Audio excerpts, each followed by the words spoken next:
One jagged bolt of lightning split the sky as Jack Miller fumbled with the gas pump. The world around him drowned in sheets of rain so fierce it felt like knives. His heart lurched when he saw movement in the storm's eye, a tiny figure trembling on the curb, soaked to the bone, too small to belong to the night. Without a second thought, Jack slammed the pump shut, sprinted through the flood, and scooped the child into his arms. The girl's frail weight pressed against his chest. Her teeth chattered against the roar of thunder. Ignoring the howl of wind and the sting of icy drops, Jack hoisted her into his truck, his old headlights slicing through the chaos. Tires skidded as he fired the engine and barreled into darkness, determined to save a life he'd only just discovered and unknowingly stepping into a world he was never meant to enter. If you've ever wondered how one simple act can change your life forever, hit like, drop a comment below, and subscribe now because Jack's journey is only just beginning. Jack Miller wiped grease from his hands as he turned the final lock on the gas station door, an action he'd repeated thousands of times without thought. The storm had come out of nowhere, fierce even by Crescent Bay standards. Normally a rain like this would keep everyone off the roads, but Jack's instincts told him there was more out there than empty highways.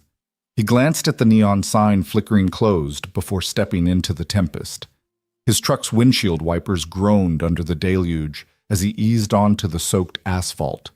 The path from the station to his small bungalow was usually a quiet 5-minute drive, but tonight it felt like an endless stretch of danger. Seawater-scented wind clawed at his jacket, and headlight reflections twisted in the downpour. Jack's son Lucas slept in the passenger seat, bundled tight in a hand-me-down hoodie, trusting his father without question.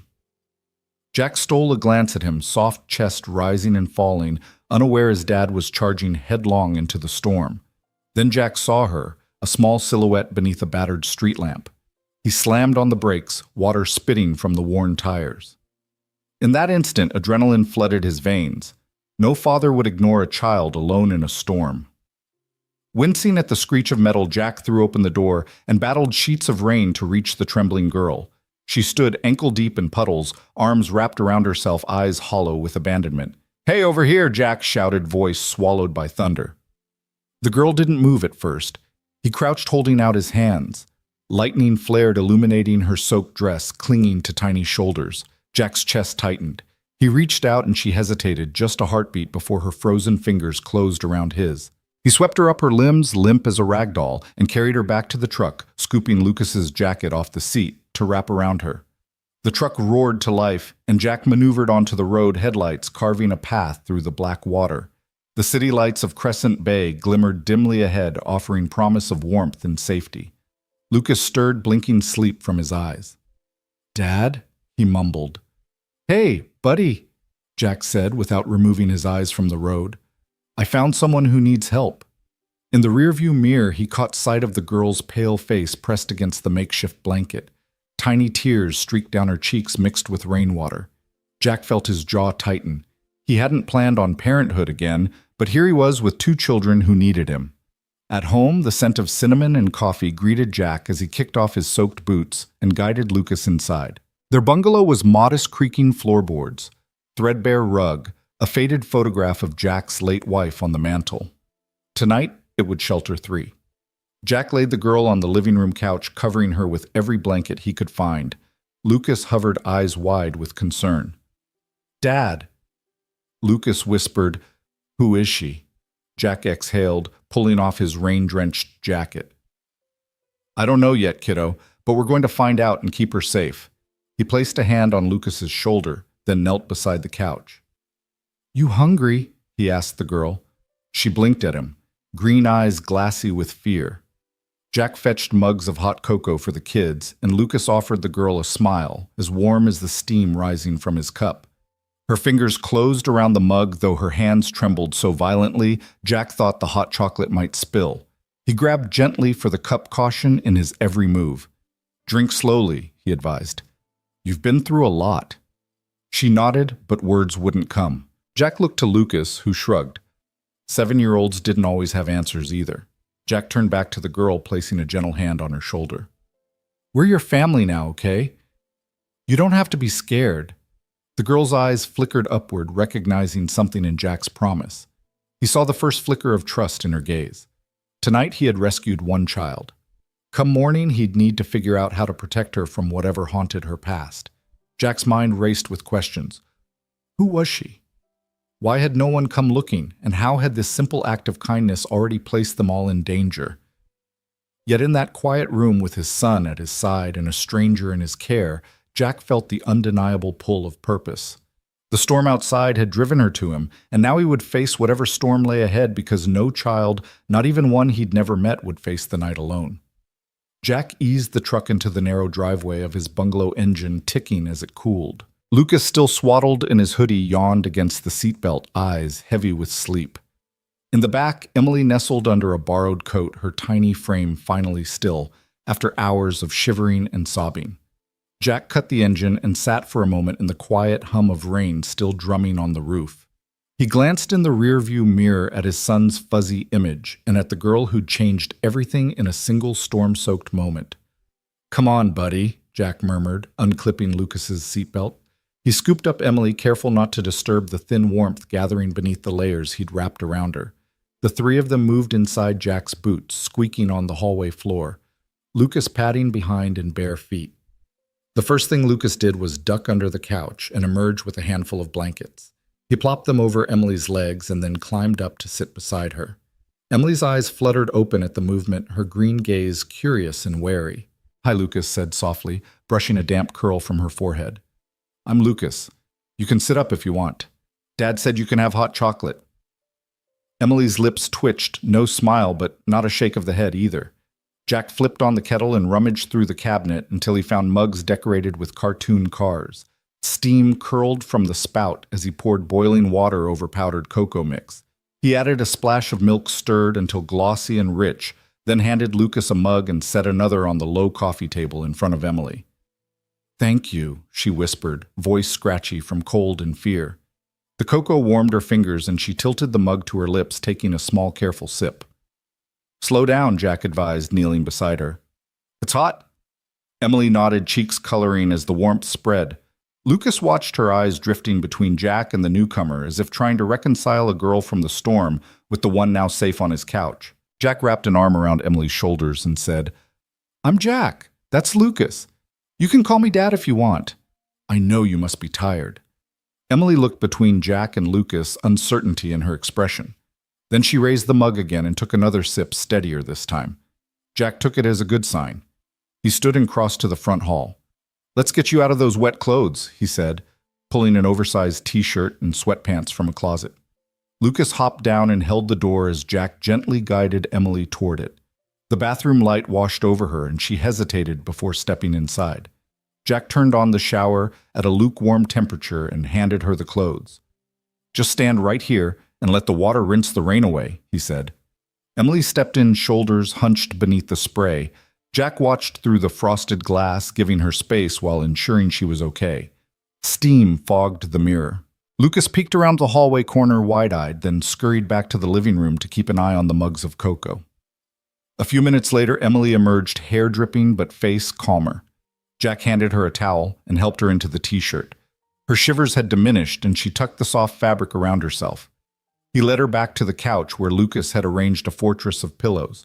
Emily sat in the middle, cocooned in blankets and warmth. Jack sank into a chair opposite. "Tell me your name," he urged, though he already knew it from the moment she whispered it. "Emily," she said, voice quiet but clear. "Emily," Jack repeated. "That's a beautiful name." Lucas grinned. "Welcome to Crescent Bay, Emily." For a moment, the three of them, father, son, and stranger, sat in companionable silence, warmed by cocoa and blankets. Jack used his phone to search the county sheriff's website.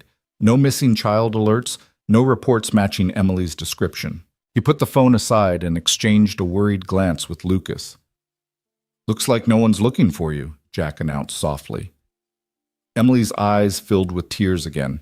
She hugged her knees, and Lucas moved over to give her a reassuring nudge. "It'll be okay," Lucas said. "We'll help." Jack inhaled. "Right, we'll help." Dinner passed in comfortable chatter, mac and cheese for Lucas, peanut butter toast for Emily, while Jack ate leftovers from his fridge. Emily managed a few bites, watching Jack and Lucas move around the tiny kitchen, the clink of dishes, and the hum of the refrigerator normalizing the surreal. She told them her favorite color was green, the same shade as her eyes. She told Lucas she played hopscotch at school and he showed her a trick with his sock puppet. As the clock edged toward bedtime, Jack tugged Emily's hand. "Time to get some rest," he said, walking her to a spare bedroom that had once been Lucas's fortress of solitude before Jack converted it into an office. Lucas carried a stuffed rabbit and his favorite blanket, placing them next to Emily's pillow. Jack tucked them both in. Lucas slid under the covers, first pulling his blanket high.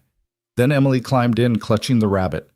Jack dimmed the light, and the room darkened except for the soft glow of a nightlight in the shape of a crescent moon. "Good night, Lucas," Jack whispered. His son mumbled back. Jack knelt beside Emily. "Good night, Emily. You're safe here, I promise." Emily closed her eyes. Her breathing evened, and within moments she slipped into sleep, the first peaceful rest she'd known in who knew how long. Jack rose, flipped off the switch, and slipped into the hallway. In the living room, the TV stayed off. The only light came from the kitchen where Lucas had left a mug of cocoa cooling on the counter. Jack wrapped an arm around his son's shoulders. "Night, buddy," Jack said. "You did good." Lucas yawned. "I like her, Dad." "Me too," Jack said, kissing the top of Lucas's head. "Me too." They retreated to Jack's bedroom, but sleep did not come easily. Jack lay beside Lucas's empty pillow, mind racing with questions. Who was Emily? Why had no one come looking for her? Was she truly alone? Outside, the storm had passed, leaving stillness in its wake. But inside Jack's heart, the wind still raged with worry and determination. He turned onto his side, facing the window, and whispered into the darkness, "We'll find out, Emily. We'll keep you safe." And for the first time since the storm began, Jack allowed himself a sliver of hope. Hope that this safe haven, this modest bungalow on the edge of Crescent Bay, could be more than shelter. It could be home. The first pale light of dawn had barely touched the horizon when Jack Miller parked his old Ford F-150 at the gas pump, the rumble of the engine mingling with Lucas's soft snores in the passenger seat. The coastal air was cool and still, the storm's fury replaced by an uneasy calm that clung to Crescent Bay like mist. Jack switched off the engine and glanced back at Emily curled under a faded beach towel on the back seat, her breathing slow and even. He slipped out the gravel crunching under his boots and moved around to raise the station's metal shutter. Inside, the fluorescent bulbs flickered on with a hum. Shelves lined with motor oil windshield washer fluid, and snacks stood bathed in harsh white light. The air smelled of gasoline and damp concrete, a familiar, reassuring scent. Jack flipped the switch on the little heater near the counter and poured himself a cup of coffee from the thermos he always kept on hand. The day had begun, but his mind was still on the girl in his back seat. Emily, 7 years old, drenched to the bone, found alone in last night's storm. Lucas, rubbing his eyes, sprang from the seat when Jack opened the door behind the counter. "Morning, Dad," he mumbled, stretching. He spotted Emily as she climbed out, blinking against the glare. "Morning," she echoed quietly. Jack handed her a mug of steaming cocoa. She cradled it between her palms, the warmth illuminating her pale cheeks. He nodded toward the back office. "Why don't you two go pick out some breakfast? I'll get things ready for customers." Lucas bounded to the snack aisle, returning with a box of cereal and 2 milk cartons. Emily followed, clutching the cereal box as if it were a lifeline. Jack watched as Lucas poured milk into 2 bowls, then hovered to make sure Emily could manage with the small carton. He smiled at their partnership, his son stepping up, sharing without being asked. Jack sipped his coffee and checked the station's daily log. No deliveries scheduled, no repairs to start until mid-morning. He debated whether to call Sheriff Dawson again, but the last check had turned up nothing. No missing child notices, no frantic parents reporting a violet-eyed girl matching Emily's description. He set the coffee down and stepped outside to fill the air with fresh salt breeze. He hadn't even finished pulling the hood release on his pickup when the ground tremored with a distant roar. 2 sleek black SUVs blazed down the street tires, spraying small pebbles across the asphalt. Jack's heart lurched. He watched them skid to a stop at the pump's doors swinging open, men in dark jackets and sunglasses leaping out like predators. "Hey," Jack called, stepping forward with a casual air he didn't feel.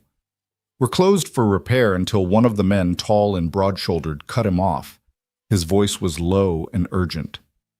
"Where is the girl, Miller?" Jack stiffened. Miller? He repeated slow. He was just a gas station attendant. How did they know his name? You got the wrong guy, friend. No girls here last night. The man's eyes narrowed beneath mirrored lenses. Don't kid us. He indicated one of the SUVs. We saw you pull in. She got out of your truck. Where is she now? Jack forced a shrug. You're mistaken. I was here closing up, then I went home. He gestured behind him at the shuttered station door. You can check the logs. No one came in or out after 9 p.m. last night. A second man, lean and grim-faced, stalked toward the station's convenience entrance, scanning the windows. He yanked at the door handle. It didn't budge. He stepped back, slapped the glass, then pointed at the side door. We'll check everywhere.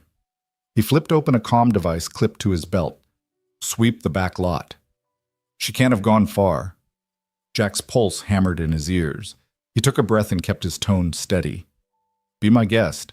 He stepped aside, arms spread, as the lean man and two others fanned out gloved hands, probing each corner of the pump area under the metal awning through the ice machine nook, even peering behind the dumpster. Inside, Lucas and Emily ate their cereal, oblivious to the drama outside. Lucas crunched thoughtfully, then leaned close to Emily. You okay? He whispered. Emily nodded, eyes flicking around the small station. Jack's pride in his son threatened to break into a smile, but the sight of armed men rifling through his workplace yanked him back to tension. He returned to the group outside as the tall man strode over, smacking a business card into Jack's chest. Stop playing dumb, the man said. You know where she is, call her in, or next time there won't be any questions. Jack looked at the card expecting a name or company logo, but it was as blank as a tombstone, just a direct line number. He pocketed the card, holding Jack's gaze. Tell your friend I'm right here, Jack replied softly. I'm not going anywhere until you tell me who you are and what you want with Emily. The tall man's expression twisted, irritation flaring. He turned on his heel, signaling the others. They retreated to their SUVs like wounded animals, doors slamming, engines revving. The lean man shot a glance back.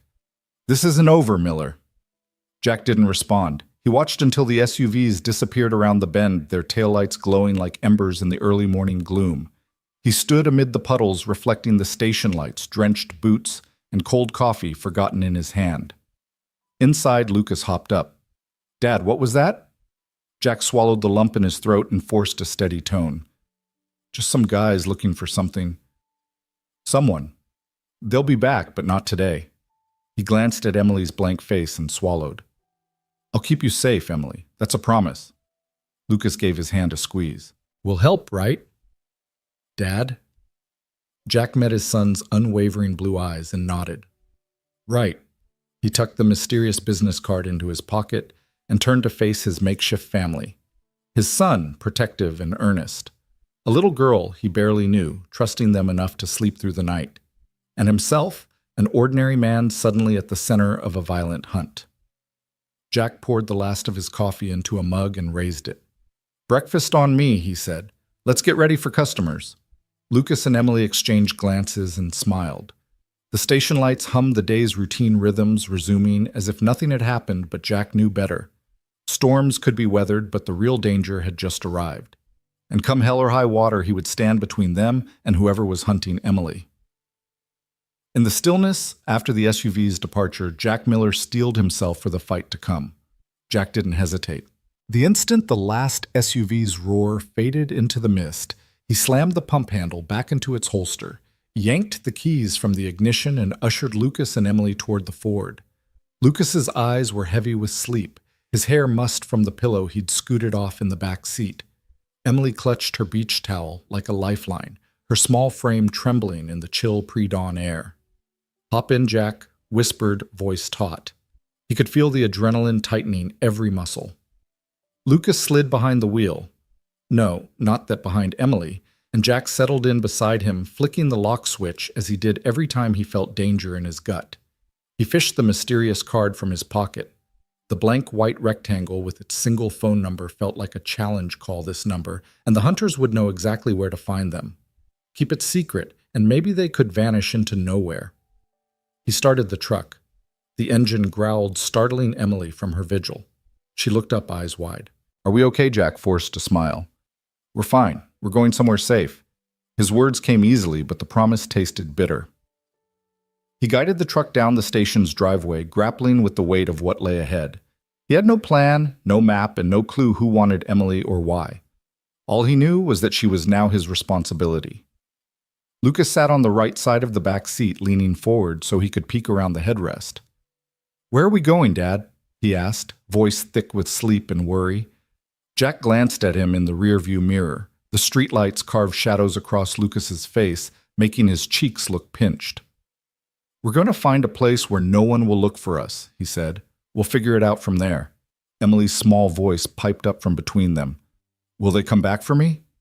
Jack's throat constricted.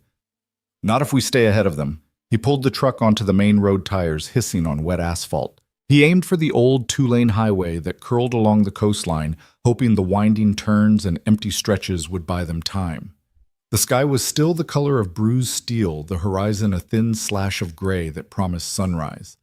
Water pooled in the truck bed, shining in the dim light. Jack wrestled the wheel through the first curve, eyes flicking to the mirrors every few seconds. No tail. For now. Lucas twisted in his seat to get a better view of Emily. You okay? He asked again, his 8-year-old concern echoing Jack's own. Emily nodded, clutching her towel tighter. I'm cold, she whispered. Jack tapped the heater dial. Turn it up. Blankets under your seat. He paused, taking a breath. I'm sorry you got caught up in all this. Her head tilted so she could see him in the mirror. It's not your fault, she said. Thank you for saving me. His chest tightened. I promise I'll keep you safe, Emily. No matter what. She didn't ask how. She didn't ask why. That small trust stung in his heart, reminding him why he couldn't let them down. The road unfurled ahead, smooth tarmac glistening from last night's rain, hugging the cliffs that plunged into the dark sea. Jack kept the speed moderate, ignoring the whispers in his mind urging him to gun it. He needed to think, needed to breathe. Dad Lucas's voice cut through the hum of the engine. Can we stop for breakfast? Jack's jaw ached from clenching it so hard. He met Lucas's eyes in the mirror. Let's try to find a 24-hour diner, he said. Sit tight. They passed a sign for a roadside cafe, its neon open, flickering feebly. Jack steered toward it, tires crunching on gravel as he pulled into the empty lot. The cafe's windows were opaque with steam. A single light glowed over the door. Jack killed the engine. Silence settled, thick tense. Emily's voice trembled. What if they find us here? Jack slid from the driver's seat and moved to her door. Stay put, but keep that towel wrapped around you. He flicked the lock again, then strode around the front of the truck. He slid open the passenger door so quietly that Emily barely noticed. Lucas followed at his heels, eyes wide. Jack crouched by Emily. You two good on your own for a few minutes. Don't answer the door. Lucas nodded, and Emily squeezed Jack's hand. He stood and walked toward the cafe's front door, each step measured. He reached the glass and peered in. The counter was empty stools lined up like sentinels. There was an aroma of warm bread and coffee drifting out even before he cracked the door. He slipped inside, blinking against the bright fluorescent light. A bell tinkled overhead. Jack scanned the room. No customers, no staff. Coffee cups half full on the counter. He took a cautious step forward. Hello? He called, voice low but carrying. No answer. He glanced at the back door leading to the kitchen. A faint noise, metal clinking, echoed from inside. Jack's heart lurched. He took another step toward the kitchen entrance, then froze. On the counter by the cash register lay a half-eaten pie and a note hastily scribbled. They're coming. Go. Now. He felt nauseated. Someone else had been here hiding, watching, warning them. He tucked the note into his pocket. A soft sound, a muffled cry, came from the back of the cafe. Jack eased past the clattering dishes and reached the kitchen door. He cracked it open to find the cook's area, empty pots and pans hanging on the wall, and a small pantry. The cry came from behind a curtain at the far end. Jack yanked it aside. A scrappy backpack lay on the floor, zippers open. On the shelf above, a roll of duct tape and a half-empty bottle of water. And then he saw it, a photo pinned to the wall. Emily's face smiling next to the same SUVs, underneath a scrawled date, yesterday's, and the words, get her. No mistakes. Jack's hands balled into fists. Someone was orchestrating this hunt. Someone who knew Emily, who wanted her back. He snapped his head toward the door. The diner was still empty, but the portal of clarity had opened. They couldn't linger. He backed out of the kitchen, slamming the curtain closed. His boot on the door frame nearly missed the lock. He turned to leave the diner, then paused. Breath-catching. On the counter, someone had scrawled in ketchup beside the cash register. Trust no one. Jack felt hollow inside, but there was no time to dwell. He sprinted outside, vaulted into the driver's seat, and slammed the door. Josh Lucas climbed back in through the driver's window. Found something? Jack asked, voice tight. Lucas thrust the torn photo into Jack's face. They're looking for her, he said, voice flat. Dad. Why? Jack pocketed both notes and the photo. I don't know, he admitted, voice raw. But we're not waiting to find out. He shot Emily a reassuring look. She nodded, small and brave in the dim light. He turned the key. The engine roared, tires spun on the gravel, the lot rattled. Jack shot a glance in the rearview mirror. No tail, at least not yet. He punched the pedal, launching them back onto the highway. Lucas took Emily's hand. We're okay, he said more to himself than to her. Jack kept his eyes on the road. We will be, he replied. I promise you both, no matter who wants her, no matter why they'll have to go through me first. Emily squeezed Lucas's hand, then pressed her forehead against the cool glass of the side window. Jack's chest ached at her vulnerability. He eased the speed, letting the fog swirl around the headlights. He didn't know who was after Emily or what secrets she held. He only knew that to protect her and his son, he would run until his arms ached, until his lungs burned, until dawn broke for good, and gave them a chance to catch their breath. And even then, he would stand in front of them both, unwavering, because a stranger's life had become his cause, and he would not fail. Jack pulled the door of the roadside motel room shut with a soft click, his shoulder brushing against the worn wood. The room was bare except for two twin beds pushed together, a small nightstand with a flickering lamp, and a threadbare rug that felt thin under his boots. The fluorescent light above buzzed faintly, casting a pale glow on the faded wallpaper. He set his duffel bag on the floor and exhaled, finally allowing himself a moment to breathe.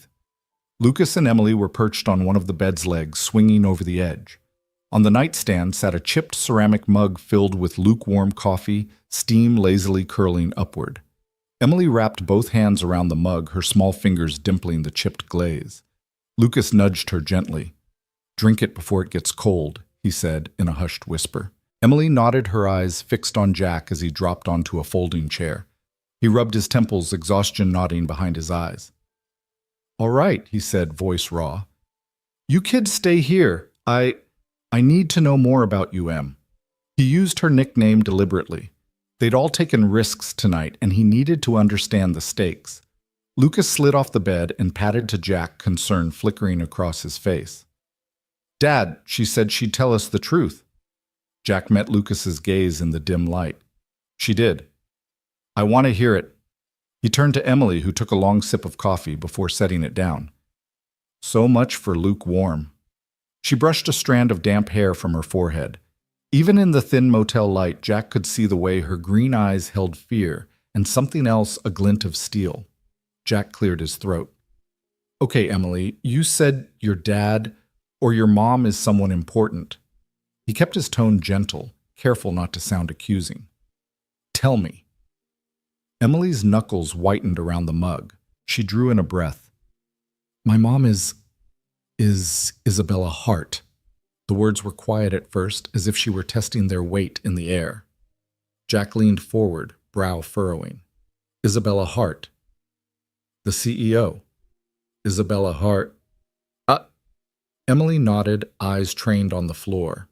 She's the head of Hart Industries, the tech empire global. She's worth billions. Jack's heart stuttered in his chest.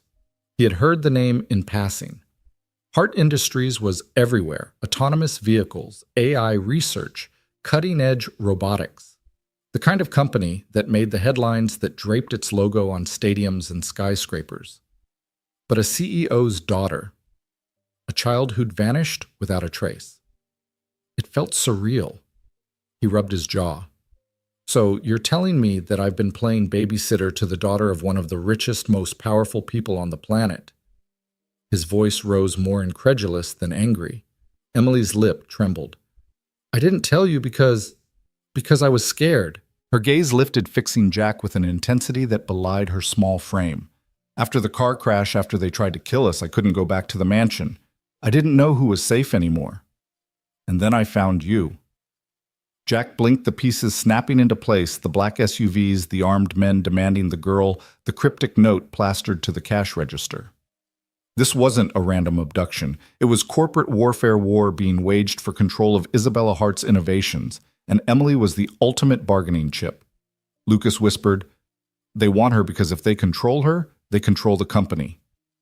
His voice was small, but his realization was keen. Jack nodded slowly. That makes sense. His mind raced. Every phone call he had ignored, every U-turn he had made, he had thought it was just survival.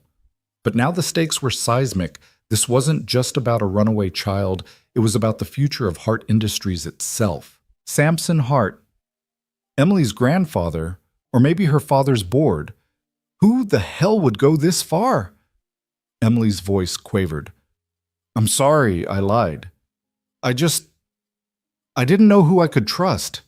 Jack rose from the chair and crossed to the bed, crouching down so he was eye level with her. "You did the right thing by coming here," he said firmly. "By trusting us, you gave yourself a shot at safety." He glanced at Lucas, then back at Emily. "But we need a plan now. We can't stay here."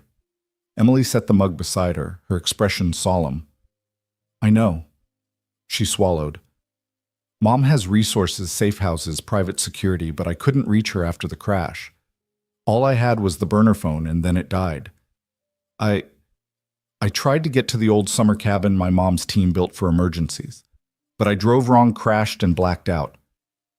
By the time I woke up in that hospital," her voice broke. Jack placed a hand gently on her shoulder. "You're safe now." Emily nodded, but her eyes flickered to the window as if expecting armed men to shatter the glass and storm in. "I'm scared," she admitted. "If they find me, they'll use me to break her. They'll Jack cut her off. No one's getting you. Not now, not ever." He turned to Lucas. "We need to head for that cabin." "Do you know where it is?" Lucas pulled up a small folded map from his jacket pocket, one Jack had bought at a gas station earlier. He'd thought it was for emergencies. Now it felt prophetic. He handed it to Jack. "It's 6 miles north off the State Line Road. If we cut through the forest, it'll be faster." Jack scanned the map, committed the route to memory. "All right." He folded the map and tucked it into his back pocket. "We move in 10 minutes. Rest up, eat something, get your strength." He looked at Emily, offering a small, reassuring smile. "Coffee helps, but pancakes do wonders." Emily managed a wan smile, and Lucas slipped off the bed to find the room's lone coffee pot. Jack headed for the door, pausing at the threshold. He didn't need to say it, but the warning was in his eyes. Stay close. Stay quiet. Stay alive. The three of them filed out into the pale hallway, pulling the door shut behind them. Jack jiggled the deadbolt once, twice, then pocketed the key. He took a deep breath, steeling himself for what lay ahead, a patch of woods, a hidden cabin, and whatever dangers lurked in the underbrush. He glanced back at Emily, her small figure dwarfed by the harsh motel lights, and Lucas, his determined gaze shining bright. Jack exhaled, shoulders straightening. "Let's go save the world," he said quietly. And with that, they slipped into the dawn, each step carrying them deeper into the fight for Emily Hart's life and the truth that would change them all. Jack Miller's front porch light cast a warm glow across the rain-dampened walkway as he ushered Emily and Lucas inside. The front door closed with a definitive thud behind them, sealing out the night's chill and their pursuers for the moment. Inside, Jack flicked on the overhead lamp, illuminating the living room in soft yellow. The room felt different now. The worn couch and rickety coffee table weren't just furniture, they were shields, bastions in this unfolding battle. Lucas dropped his backpack by the stairs and padded over to the kitchen. "Can I get you anything?" "Em?" he asked, voice gentle. Emily followed him, examination, growing more confident by the minute. Jack lingered in the entrance eyes, scanning the windows' locks, clicking shut one by one. Emily set her battered phone on the counter and took a shaky breath. Her shoulders were squared, face resolute. "We need to talk," she said.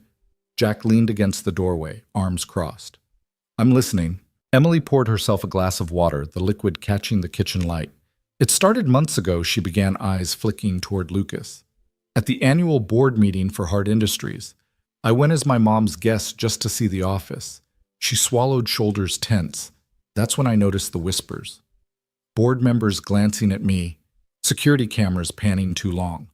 Two executives cornered her in the hallway, talking in hushed tones about accelerating the transition and neutralizing the variable. Jack's brow furrowed. Variable. Emily nodded, her green eyes bright with unshed tears. That was me. They wanted the company without my mom. If she fell off the board anyhow, they'd lock in a takeover. I'm the only heir the variable's stopping their plan. Lucas peeked around the corner from the pantries. So they tried to eliminate you, Emily exhaled, voice soft. It wasn't a direct hit, at least not at first. They leaked rumors to the press, manipulated stock prices. My mom fought back, but it got worse. She set the glass down with a clink. Then I got that last message, we'll make her disappear. Tonight. Jack's jaw clenched. You ran when they tried. Emily's voice cracked. I left the gala early. I drove off in my mom's car into that storm. She rubbed her arms as if warding off ghosts. I thought I could lose them, but they must have had tracking on the car. She looked at Lucas. I panicked. I got lost. Then, the crash. Jack stepped forward, placing a steady hand on her shoulder. You did the right thing coming here. Emily offered a half smile. I know. I never imagined my mom's boardroom politics would end up in my backyard. She gestured at the modest bungalow. And I definitely didn't think I'd be hiding out in Crescent Bay. Lucas appeared at her side. This is home, he said quietly. You're safe here. Jack watched Lucas's earnest expression and felt a surge of protectiveness. Lucas is right, he said firmly. Nothing's getting past us now, not my son, not you. Emily nodded, eyes shining with gratitude. She took a breath, shifting to Jack. I need you to understand the scale of this. Hart Industries isn't just another tech company. My mom's created a self-driving AI system so powerful that military contracts and international partners are lining up. If those executives wrest control of it, they'll reshape global defense. Jack's pulse quickened. So this isn't just corporate greed, it's weapons-level tech. Emily swallowed. Exactly. And if the wrong people get their hands on it, they'll hold the world ransom. My mom has backups encrypted data scattered across safe servers, but if they get me... Her voice trailed into silence, the unspoken threat palpable. Jack absorbed the weight of her words. His cozy living room, the mismatched pillows on the couch, the framed photo of him and Lucas by the pier, all had transformed into a front line in a global war. He ran a hand through his hair. We need a plan. Emily straightened, steeling herself. First, we upgrade security here. Motion sensors, cameras, anything. Then I need to reach my mom. She'll move heaven and earth to protect me, but she can't if she doesn't know where I am and she's blocked from all my burner accounts. Jack nodded, already mapping steps in his head. I can rig up a mesh network to bounce your calls. No one can trace it. Lucy shuffled over with a pen and scrap of paper, sliding it to Jack. This is the blueprints from the station. If we bolt some of those solar floodlights up, we'll get 360-degree coverage. He looked at Jack expectantly. Jack glanced at the crude drawing. Good thinking, champ. He looked at Emily. We can do this tonight. Emily's lip quivered with relief. Thank you. Lucas grinned, then paused. Dad, what about the guns? Jack's face grew serious. I've got the license. We'll store them in the safe, but only I or you can touch them. We hope it doesn't come to that. Emily watched them assemble in quiet efficiency, their small living room humming with purpose.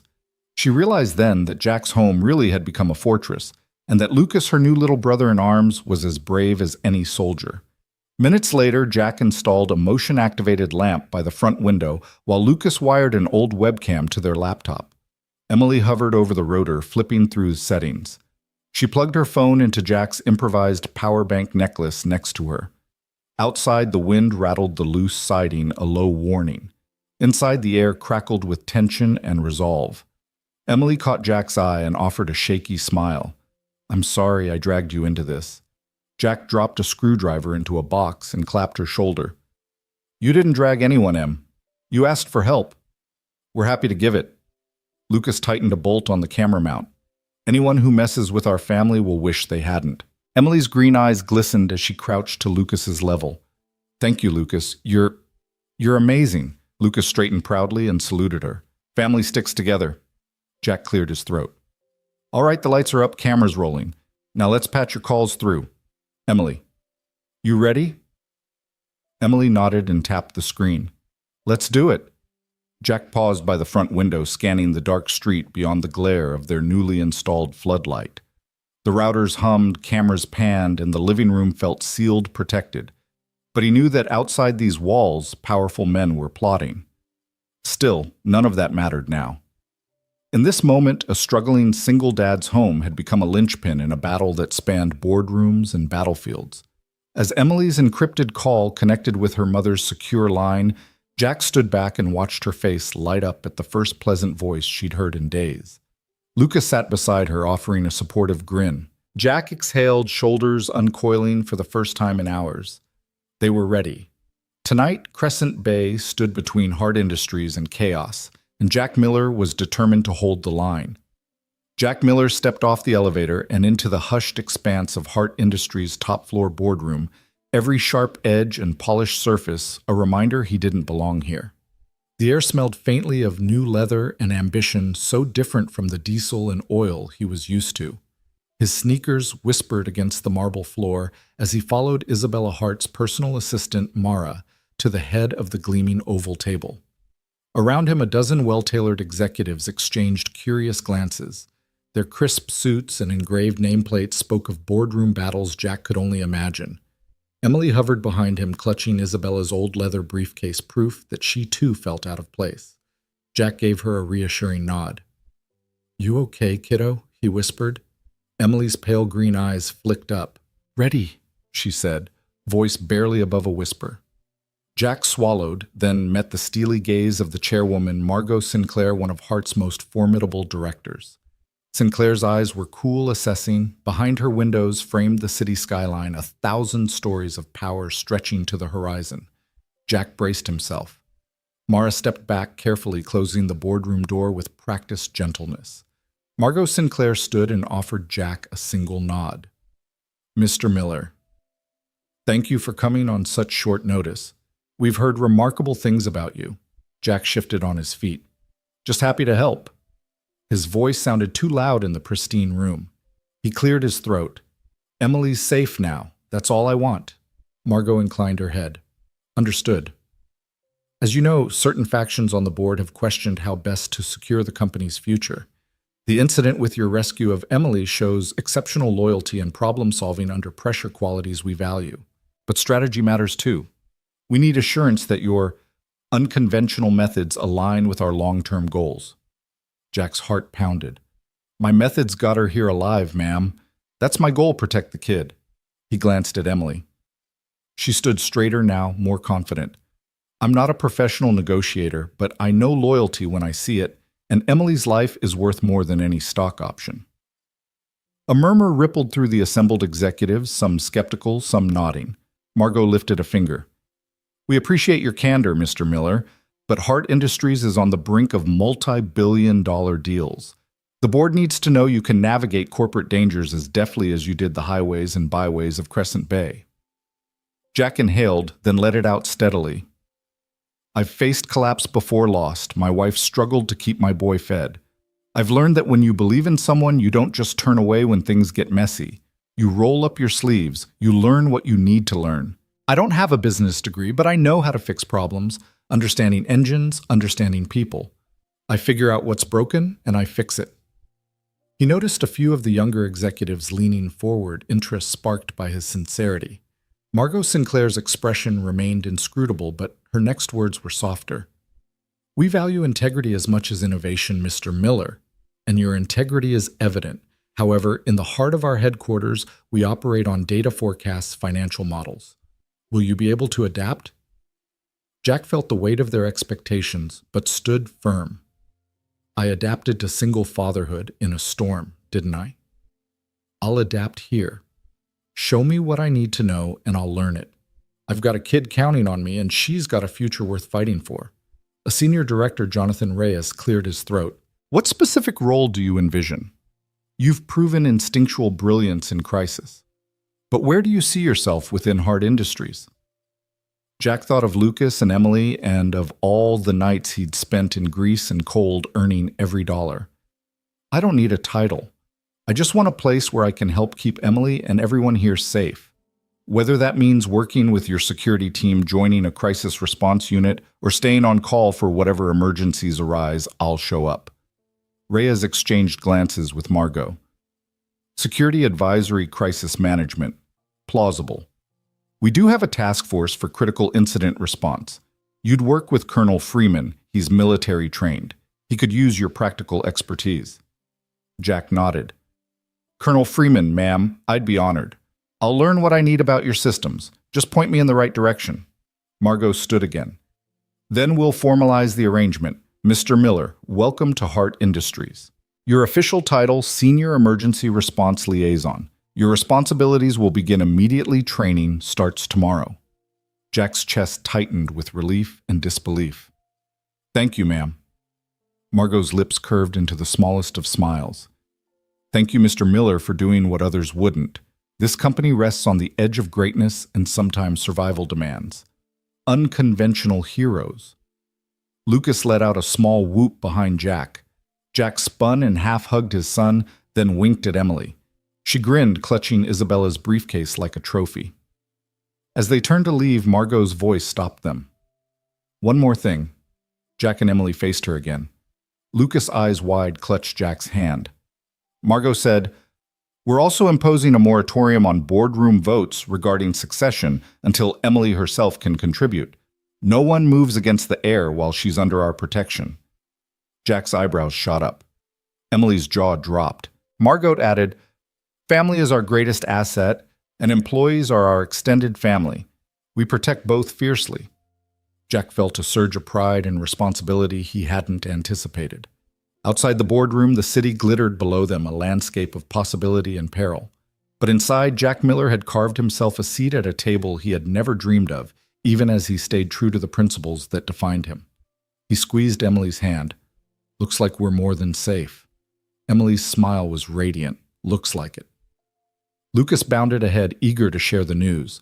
Jack lingered to exchange a respectful nod with Margot Sinclair, gratitude and a silent promise to prove himself worthy. As their footsteps faded down the corridor, Jack realized that in a world of high-stakes corporate power plays, it was his grit, his loyalty, and his unwavering belief in family that had earned him respect. In the gleaming boardroom of Hart Industries, grease-stained jeans and heartfelt honesty had outshone polished resumes, and for Jack Miller, that was the greatest triumph of all. Jack Miller stepped into Hart Industries' state-of-the-art engineering lab and felt momentarily out of his depth. Around him, engineers in crisp lab coats hunched over consoles displaying 3D renderings of the new prototype chassis. The room hummed with precision machinery, robotic arms, assembling miniature models, and the soft hiss of hydraulic presses testing metal components.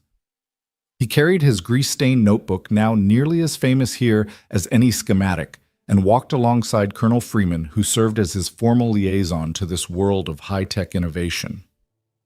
Here we are, Freeman said, his voice low. This is where the magic happens. Jack nodded politely, scanning the gleaming equipment. He'd never imagined he'd find himself in a place like this, let alone have a seat at the design review table. Yet here he was invited to provide his hands-on perspective to bridge the gap between corporate theory and real-world mechanics.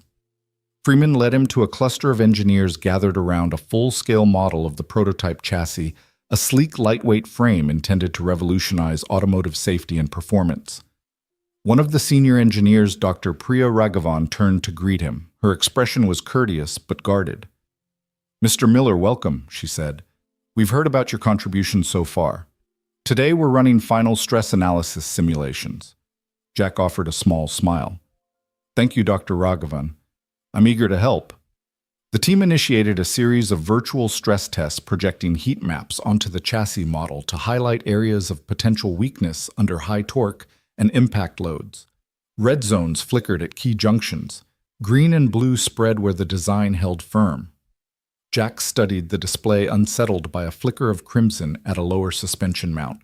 Everyone see that, he asked, pointing to the flicker. That joint right there, it's showing stress concentration above 95% threshold under rapid load changes. He leaned in, tracing the simulated forces along the suspension arm. If the chassis flexes that much during cornering, it could fracture over time. Dr. Raghavan frowned, pulling up the simulation controls. That's unexpected. We ran several iterations and didn't get that level of stress. Are you sure it's not a glitch? Jack crouched beside her console, his eyes narrowing. Not a glitch. It's real. I've seen the same kind of failure in older vehicles when welds aren't reinforced properly. The engine shockwave travels through the frame and concentrates here. These engineers probably assumed the new composite alloys would absorb it, but they still need auxiliary bracing. He tapped at the touchscreen, overlaying a virtual brace he sketched earlier in his notebook. The chassis model updated, and the next simulation run showed a smooth gradient, no alarming hotspots. A murmur rose among the engineers. Colonel Freeman's jaw tightened in approval.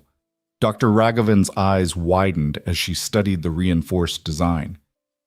This is brilliant, Mr. Miller. You've essentially added what our CAD algorithms missed, a torsional support beam angled to distribute dynamic loads across the frame. Jack nodded thoughtfully. Exactly. You've got high-strength composites, but steel reinforcement in key areas can prevent catastrophic failures. It's a small tweak that could save millions in recalls and avoid any risk of chassis fatigue. The head of R&D, Victor Delgado, stepped forward, arms folded. So you're saying our flagship model is fundamentally flawed without this support? Jack met Delgado's gaze evenly. Under extreme conditions, yes. It might hold up under routine tests, but in real-world driving, hard braking into a turn followed by rapid acceleration, you'll see cracks develop over time. I'd rather catch it now than after rollout. Silence settled over the lab as the senior staff absorbed his words. Delgado exhaled slowly. Mr. Miller, your practical insight is invaluable. We'll integrate your reinforcement design immediately and run a full battery of tests. Relief washed over Jack, but he kept his posture relaxed. Glad to help. I just want these cars to be safe. Dr. Raghavan tapped on her tablet. Let's run the full suite: crash simulations, fatigue tests, even heat resilience. If Jack's right, we should see a marked improvement across all criteria. The engineers dispersed to workstations, rerunning stress analyses and overlaying new data. Jack watched the temperature gradients flatten, the stress zones shrink, and the chassis silhouette grow steadier under simulated abuse. A cheer rose when the final test concluded, 0 failure indicators. Colonel Freeman clapped Jack on the shoulder. You just saved us a potential launch disaster, maybe more. The board will want to know about this. Jack felt a surge of pride. In that moment, beyond the diesel fumes of his old repair shop in Crescent Bay, he realized that integrity and practical know-how could hold their own in the highest echelons of industry.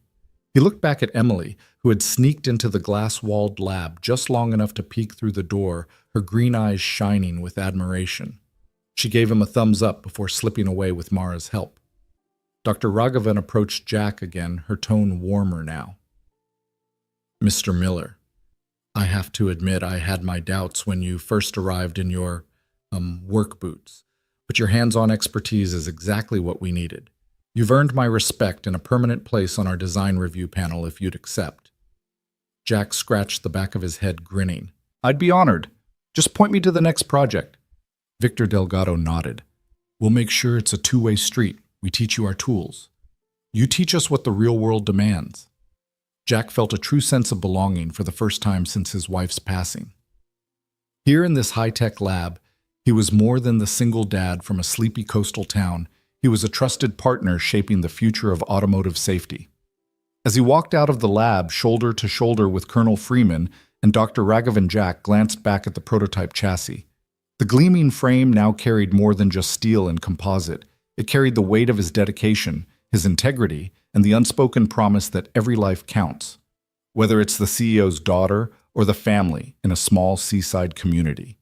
And in the hushed corridors beyond, executives would whisper of the grease-stained hero whose wisdom saved Hart Industries from its own ambition. Jack Miller stood at the front of the gleaming conference room, a single slide projected behind him, showing a heat map of stress distribution across the revised chassis design. The lights dimmed as he clicked to the next image, the virtual prototype with his reinforcing beam firmly in place.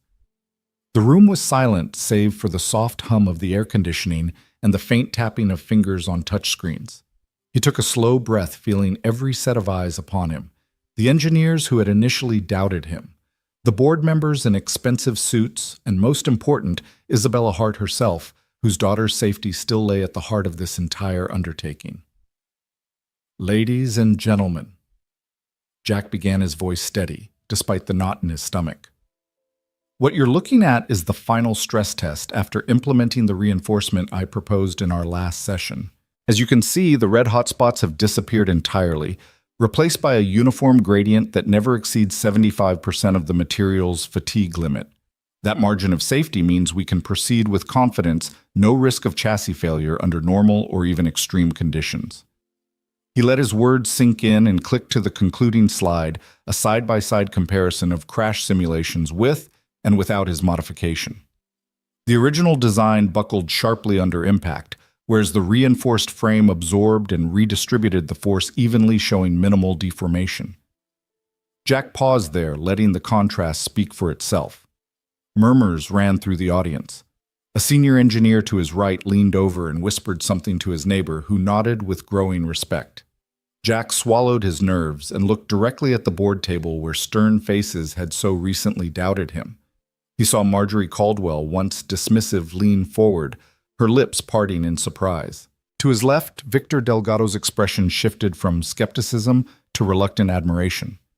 Isabella watched him intently, her eyes shimmering with pride.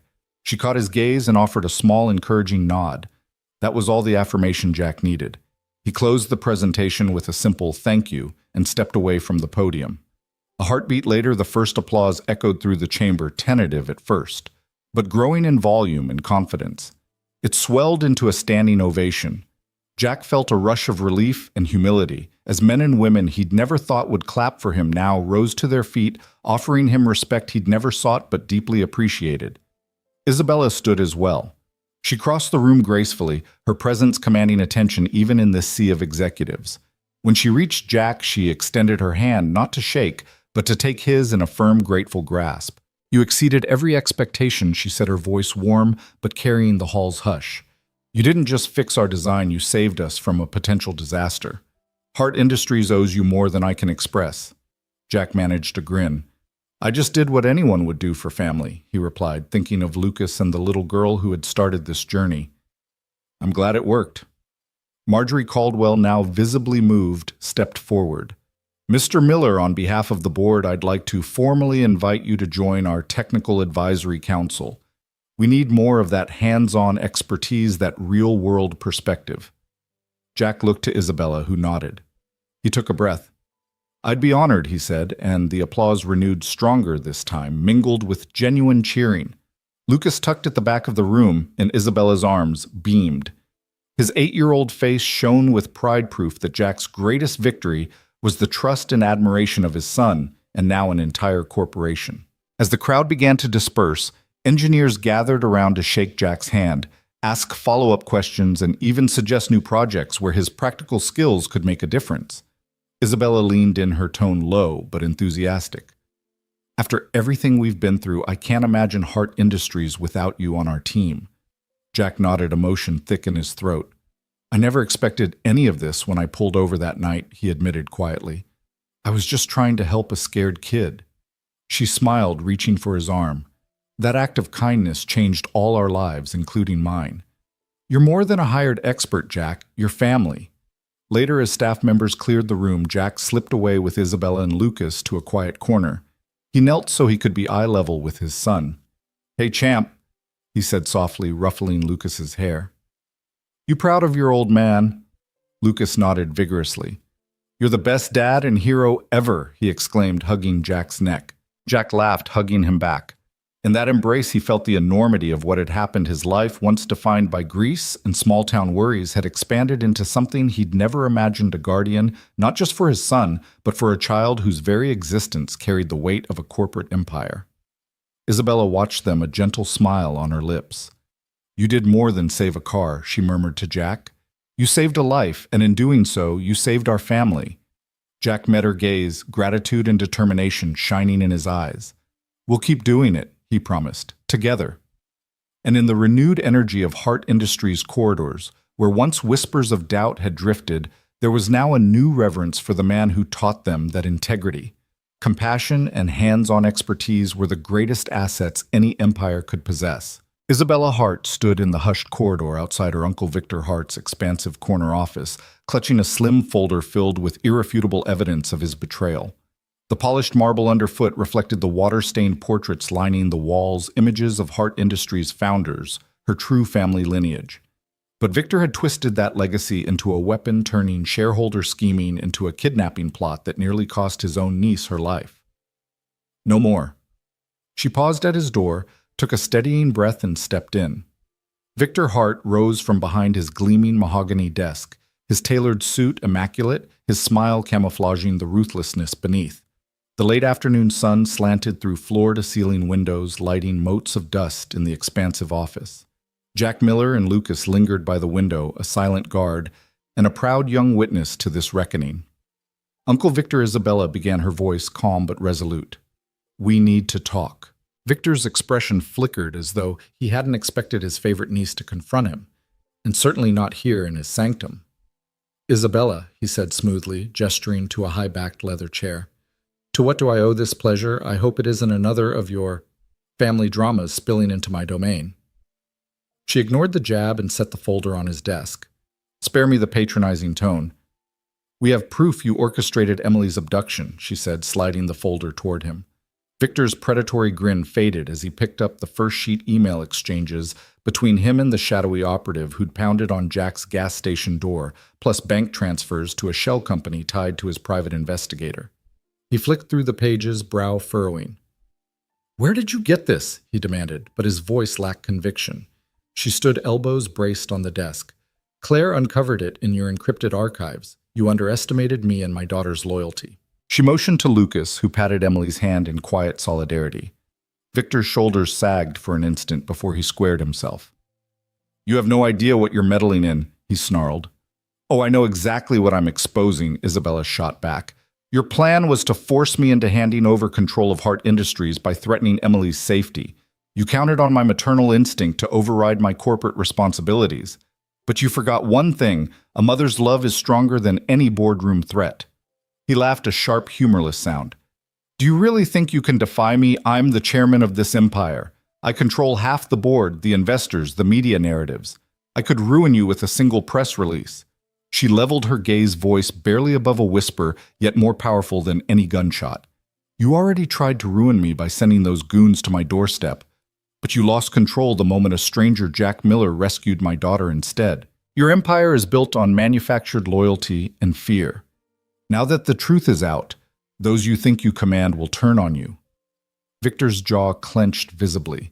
He tipped his head back, regarding the high ceiling as though seeking escape. He closed his eyes. When he spoke again, his voice was subdued. "What do you want from me?" Isabella let the question hang, then answered with precision. "First, you resign your position, effective immediately. Second, you transfer your voting shares to the charitable trust we discussed, ensuring Hart Industries focuses on innovation and ethical growth, not power plays. Third, you apologize to the people you endangered." Victor opened his eyes, looking every bit the wounded lion. "You're demanding I dismantle everything I've worked for. I'm demanding you do the right thing," she said, "or I hand this dossier to regulatory authorities and the press. That's not a threat, it's a promise." He stared at her with calculating eyes, measuring her resolve. Outside Jack's silhouette moved a silent reminder that violence wouldn't save him now. Lucas peered from behind his father, youthful hope shining in his eyes, and Emily's small hand gripped Isabella's in quiet support. At last, Victor exhaled, lower lip trembling. "You're relentless," he muttered. Then softer, as if admitting something he'd never allowed himself to acknowledge, "I didn't count on you being strong enough to fight me on this level." Isabella's heart stuttered at the rare admission. "I'm your niece," she replied. "You taught me that strength is the only currency that matters when everything else fails." Victor straightened, looking every inch the corporate titan she'd always known, but now stripped of his facade. He reached into his jacket pocket and withdrew a signed resignation letter, sliding it across the desk. Her pulse pounded as she picked it up. Proof that even the most ruthless puppeteer could be forced to cut the strings. He leaned in, voice quieter now, tinged with something like regret. "I'll do it," he said. "But know this, you've alienated half the board. You'll need allies to rebuild from this chaos." Isabella nodded, closing the folder. "I have them," she said, eyes flicking to Jack and Lucas. "I have family." Victor sank back into his chair, shoulders slumping. Then, "Take that power, Isabella. Prove me wrong." She tucked the resignation letter into her portfolio. "I intend to. And I'll start by ensuring my daughter's safety, something you should have prioritized from the beginning." Victor gave a weary nod. "For Emily's sake, thank you." Isabella turned and walked toward the door without another word, Jack and Lucas following. As they left, Victor called after her softer. "Be careful, Isabella." She paused in the hallway and glanced back. "Always," she said, and stepped into the bright corridor, leaving her uncle to contemplate the downfall of his schemes. Outside the skyscraper, the wind carried no threat, only the promise of fresh beginnings. Isabella took a deep breath of the evening air, Jack's steady presence at her side, Lucas clutching Emily's hand. Together they had faced shadows, both literal and figurative, and emerged victorious. Isabella looked down at Emily and Lucas. Ready to go home, Lucas beamed. Emily nodded with a shy smile. Jack opened his arms, and the three children ran into his embrace. As they walked toward the parking garage, Isabella felt the weight of her inheritance shift from a legacy of betrayal to a future built on trust, courage, and the unbreakable bond of family. Jack Miller wiped grease from his hands and took a deep breath, savoring the familiar hum of his garage in Crescent Bay. The salty afternoon breeze drifted in through the open door, carrying the tang of engine oil and the laughter of two children working side by side. In the center of the shop sat a battered 1967 Ford Mustang, its faded teal paint promising stories of long-ago road trips and midnight rides. And now it was the canvas on which a new family portrait was being painted, one of unity, resilience, and second chances. "Okay, Lucas?" Isabella called from the other side of the car, her voice light and encouraging. "Hold that bolt steady." She knelt beside her daughter Emily, whose small hands gripped a socket wrench with wide-eyed concentration. Lucas mirrored Emily's posture on the opposite side of the engine, offering supportive, if sometimes shaky, assistance. Jack leaned against a tool chest, arms crossed, watching the scene with a proud, almost awestruck smile. Emily's brow furrowed as she loosened a stubborn bolt. "It's so hard, Mommy. I'm trying." She glanced up at Isabella, cheeks puffed with effort. Isabella smiled and placed an encouraging hand on Emily's shoulder. "That's it, sweetheart. Remember what I said? Steady pressure, then a firm twist. You've got this."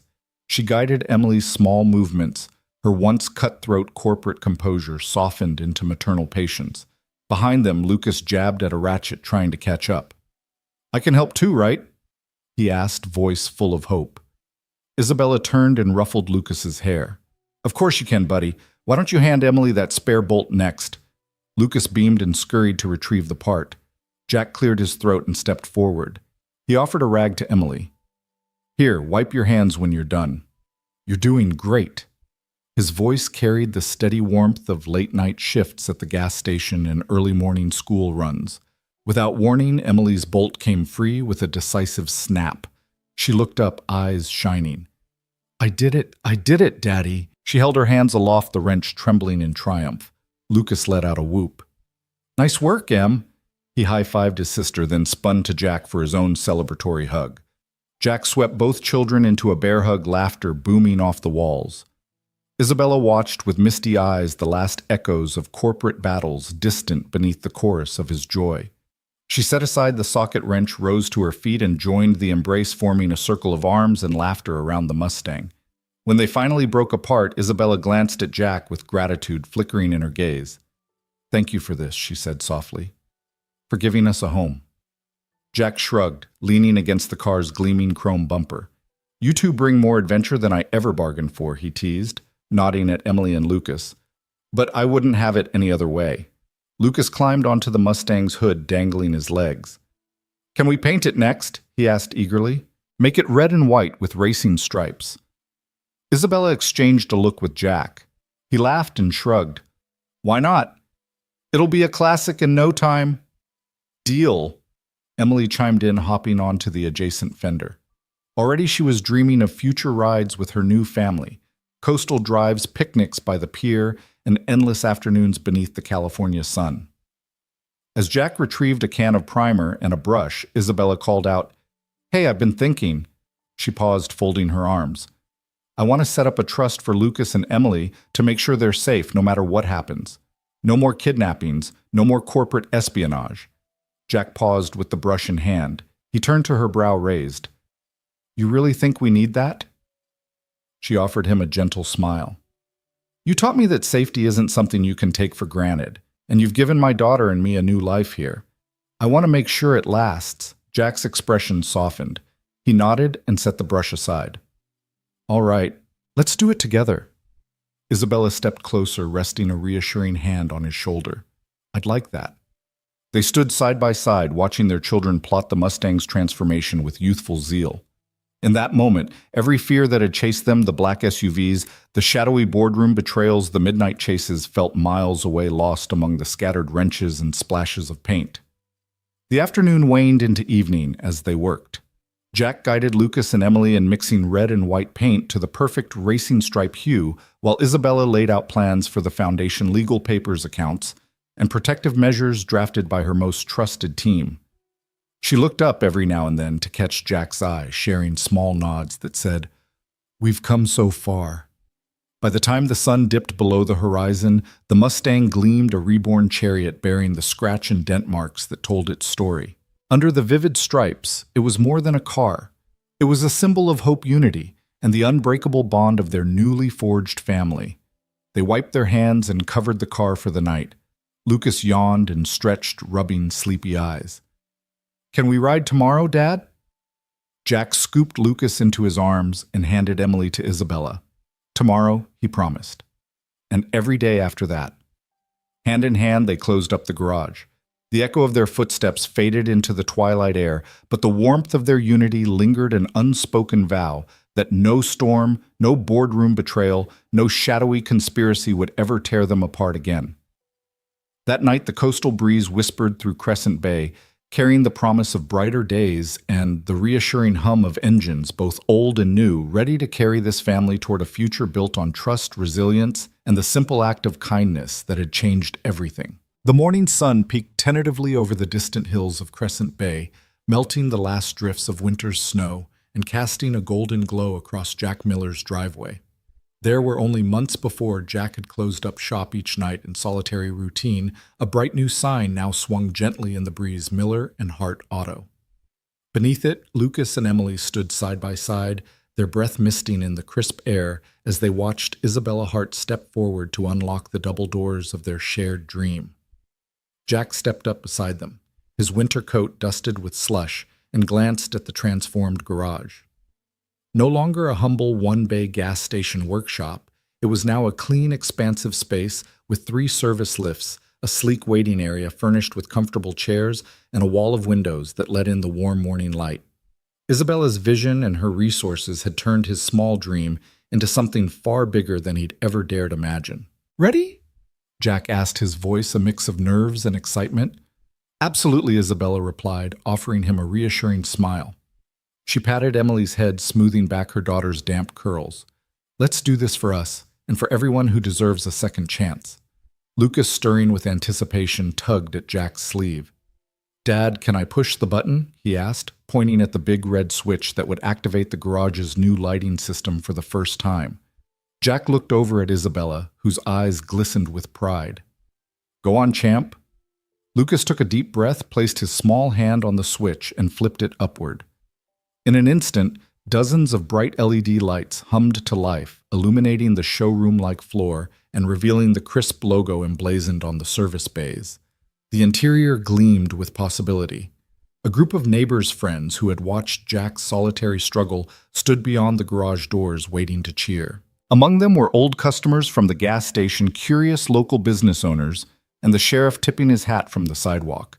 As Lucas released the switch, the crowd erupted in applause and cheering. Jack stepped forward. "Welcome everyone to the grand opening of Miller and Hart Auto," he said, his voice carrying both gratitude and humility. This place isn't just about fixing cars, it's about building dreams, offering second chances and supporting one another no matter where we come from. And I couldn't have done it without these incredible partners.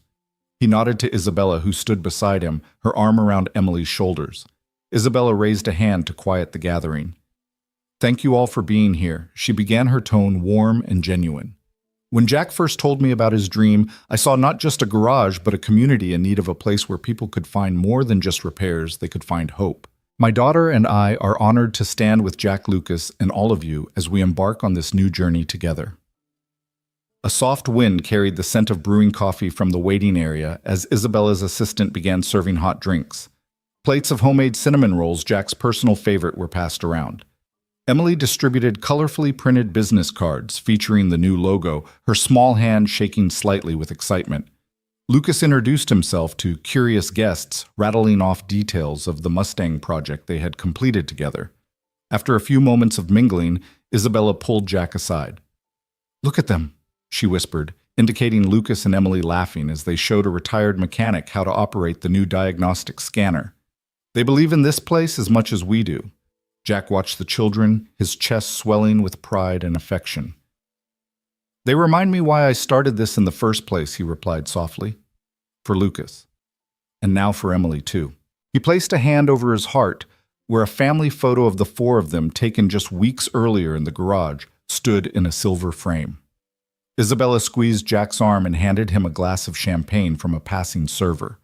"To family," she said, and he clinked his glass gently against hers.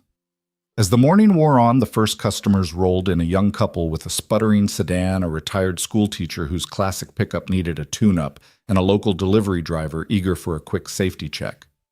Jack and Isabella moved seamlessly among them, Jack greeting each driver with down-home sincerity, and Isabella offering corporate-grade efficiency and behind-the-scenes support. Lucas shadowed Jack at every turn, handing him tools, while Emily followed Isabella's calm instructions as she checked tire pressures and brake lights. When the retired schoolteacher, Mrs. Alvarez, stepped out of her pickup, she shook Jack's hand enthusiastically. "This place has heart, son," she said. "Thank you for caring." Jack glanced back at Lucas, who beamed with pride, then turned to thank Mrs. Alvarez, eyes misty. By midday, the garage floor was alive with hums of activity lifts rising and falling, mechanics greeting each other by name, and the gentle whir of tools everywhere. Isabella moved behind a desk in the office section, organizing schedules, approving orders, and speaking softly with suppliers. The partnership was unfolding perfectly, Jack's mechanical expertise and community roots complemented by Isabella's financial know-how and industry connections. In the quiet lull of the afternoon, Jack found a moment to step outside.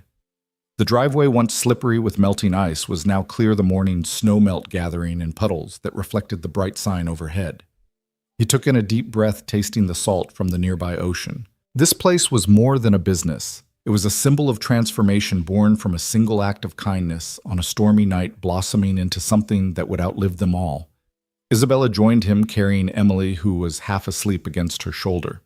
Lucas trailed behind, yawning and rubbing his eyes. Jack knelt to greet Lucas. "Rough day, buddy?" he asked. Lucas nodded, then flopped into Jack's arms. "I love it here." Jack set him down gently and looked up at Isabella. "Thank you," he said quietly. "For everything." Isabella brushed a lock of hair from Emily's forehead. "Thank you for believing in me and in us." They shared a smile as Emily stirred in her mother's arms, blinking up at them with sleepy green eyes. Isabella kissed Emily's forehead and stood next to Jack, resting her hand on his shoulder. Together they watched the children, the customers, the freshly painted bays housing a future they had rebuilt, one bolt at a time, one act of kindness at a time. Before heading inside, Jack picked up a handful of melting snow from the driveway and let it fall through his fingers. "A brighter tomorrow," he murmured, echoing the unspoken promise between them. Isabella nodded. "A brighter tomorrow." Inside, the laughter mingled with the hum of the engines. The clients who once sneered at corporate types and the corporate titans who once scoffed at grease-stained jeans had found common ground. Caught between the scent of fresh paint and warm coffee, Jack and Isabella, once strangers bound by fate, now helmed a small empire of trust and compassion. As the sun dipped toward the horizon, painting the sky in shades of orange and pink, The last customer drove off into the evening headlights fading down the road. Jack locked up the front doors, and Isabella hit the final switch, dimming the lights.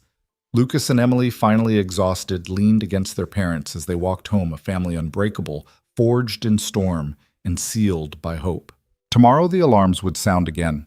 The doors would open, and the engines would hum.